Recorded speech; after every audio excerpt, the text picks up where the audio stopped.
medyo nangangalay po. Dito ka, Tol. Anong gusto si Sir? Reset. Reset. Ano, boy?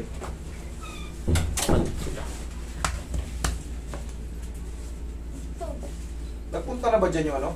Sawa ni Ricky? Bro dyan? Oo. Si ano? Nano yung tungkol? Kanina, tangali.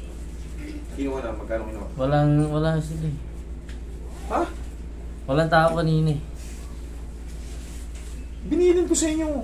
Eh, long time. Bumili kami diaper eh. Dalawa pa kayo? Okay, kung ano pumunta. Wala na din diaper si baby. Supra. Sabi ko balik. Antayin niya lang o balik siya maya maya. Hindi pa.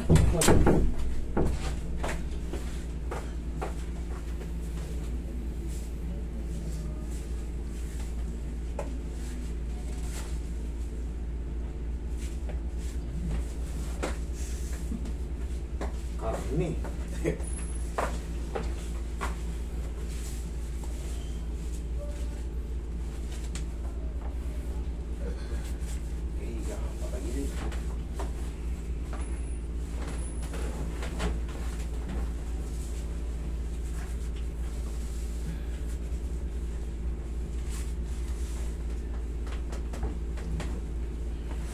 Side.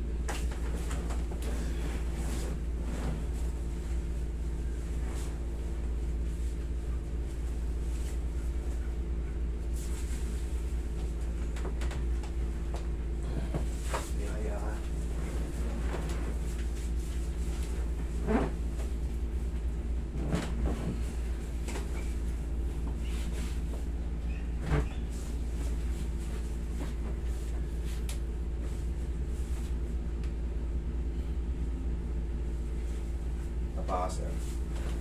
Sakto yung mga sir.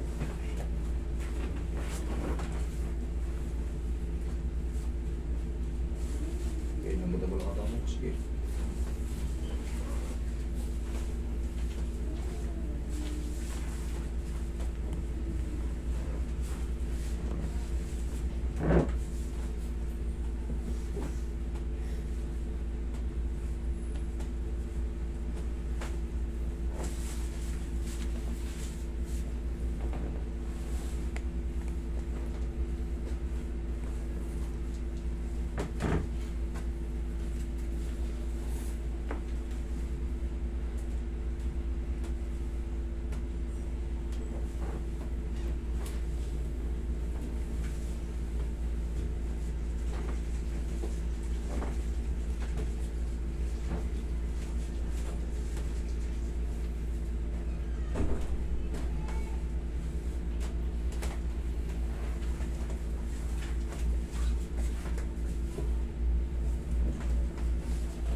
Roy, si itong papabugbog na lang pala.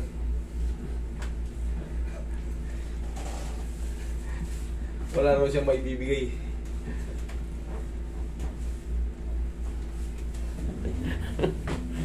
Pinakita na, kompleto na, up and down. Ito, bibili ko sa Christmas party. Tupad. Bilang mo ng tupad. Yung bagong pula, yung pula. Outfit check.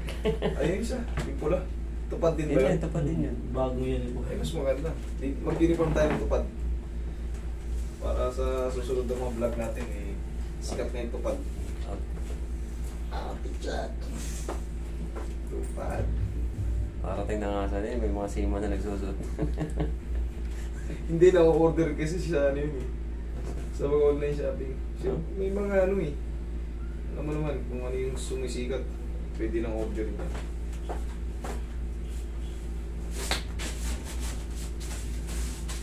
Yaya ka, Tol.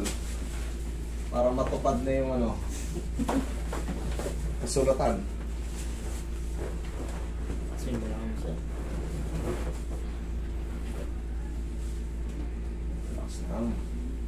Dalawang kamay sir. Anong height gusto mo, Tol? 5'6" to. Medyo lang. Relax na nga. Inhale. Exhale ka. Yaman lang muna. Huwag ka tayo.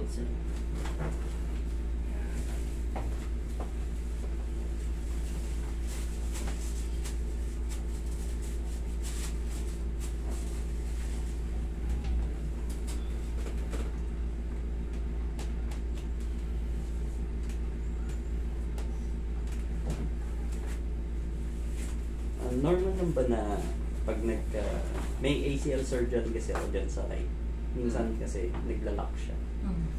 Ganito yan. Magkakaroon lang naman tayo nagkakaroon ng ACL problem kasi nagbago yung height no sa gitna.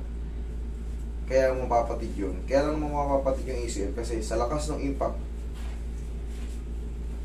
nasira kasi meniscus natin. Kaya mag-i-squeeze ng pag yung napapatid talaga yun. Ngayon, anong question mo, sir? Para Kung normal lang ba siya, kasi minsan naglalak siya, may parang ligament or ugat ata na umaangat dito, then hindi ko siya mas straight nung out. inopera ka, kailan ka inopera? 2014. 2014, okay lang tagal. Tanggalin natin lang. Sorry.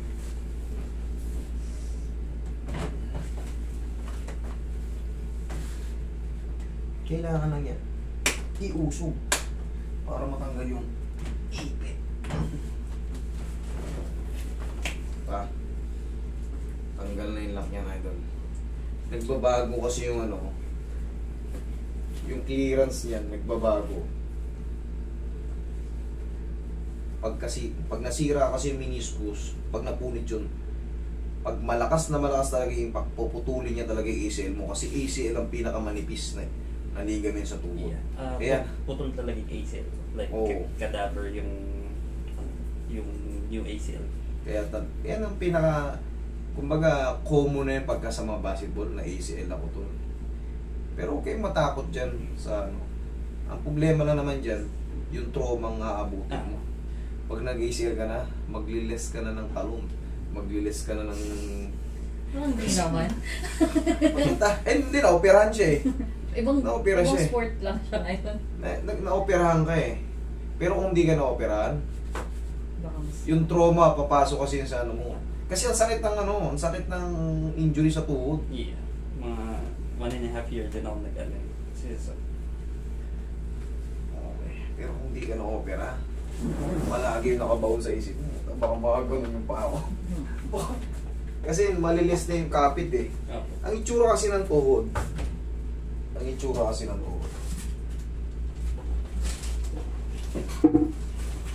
Ganito, may clearance siya, tol. Yan, nandito yung ACL. May clearance siya.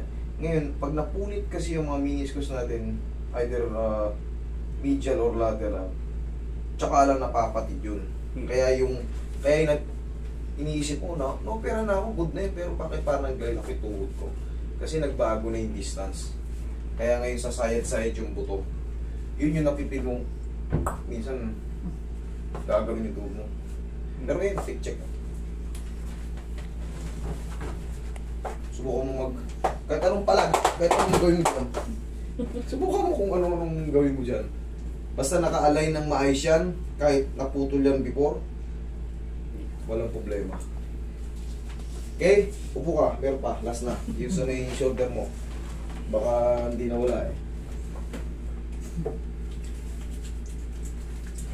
Ano bang sports mo ngayon, tol? Badminton ako. Badminton. Okay. Mas extreme din yan. Solo performer. Every month naman ako nagpapa-adjust. Okay. So, matagal nang after ng pagbakasyon ko this one. Ang technique sa sa mga tuhod na naglalak, ganunin mo yung tuhod mo. Ay, baka mo, ganunin mo. Isang pa ganyan. Pagka may naglalak ka, ganunin mo na yan. Para maalog siya sa loob. Basta tatanda mo, iganuhin pa mo. Pataas mo, tsaka may sipa. Sige. Yan. Kasi pag lupay pa yung doon, magbabago yung takbo. Sa ankle tatama. Okay? Kaya ako pinapatigasan sa inyo. Yun ang purpose nun. Kasi pag lupay pa yung sinipa mo, aalog yung ankle joint, baka yun naman ang mapilay.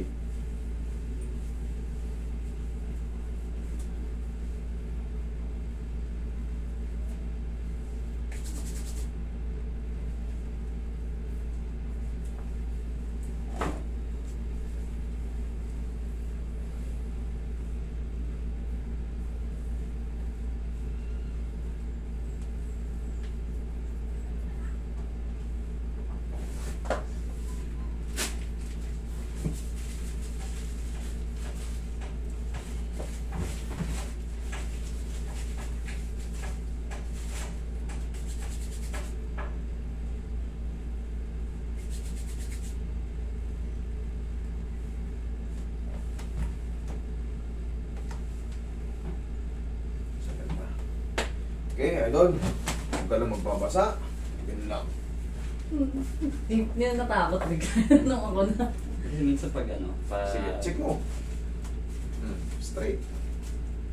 Pero may pinch siya dito. May pinch man. May pinch siya. Dito. Okay. Relax mo.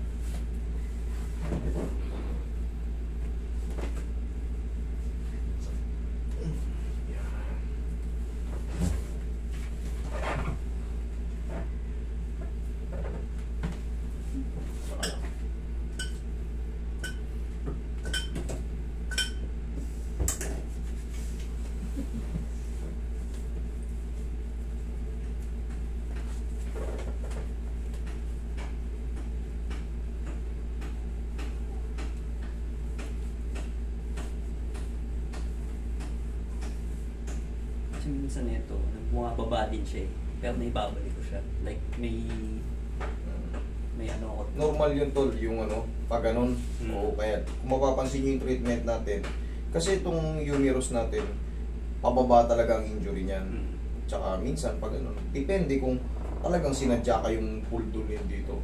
Mostly talaga yan, common yan pababa. Kaya kung nakikita yung treatment natin, pag ganun, di ba? Hinaangat.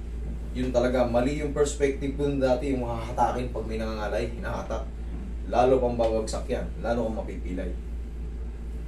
Kaya kung may ano kayo, shoulder problem kayo, pitikin nyo pa.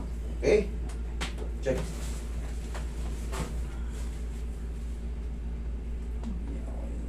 Okay na? Yeah. Okay. Huwag ka lang maliligo tol ha. Okay. Ikaw na? Ako.